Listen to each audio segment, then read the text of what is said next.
तर लक्षात घ्या, त्या पापाच्या बंधनातून बाहेर निघण्यासाठी सुद्धा देवानं प्लॅन, योजना बनवून ठेवलेली. Praise the Lord, hallelujah.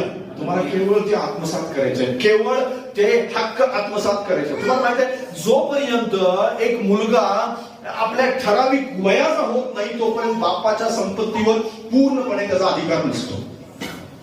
माहिती तुम्हाला, कारण बऱ्याच वेळेस काय असतं की बापाच्या संपत्तीवर तो वारसदार असतो, पण अधिकार त्याचा कधी येतो माहिती आहे, जोपर्यंत तो वेळ येत नाही तोपर्यंत. जोपर्यंत तो ठराविक, म्हणजे जसं भारतीय कायद्यानुसार 18 वर्ष किंवा 21 वर्षाचा जोपर्यंत होत नाही तोपर्यंत त्याला संपत्तीचा मुख्य वारसदार मानता येत नाही. तो वारसदार आहे पण अधिकार मात्र बापाचाच असतो. अधिकार बापाचा असण्याचं कारण काय? कारण हा सध्या नाही, कारण वेळ अजून आली नाही, कारण त्याच्या जीवनामध्ये ती जी वेळ यायला हवी, त्याला जे ज्ञान यायला हवं ते ज्ञान अजून आलेलं नाही. ते सांभाळ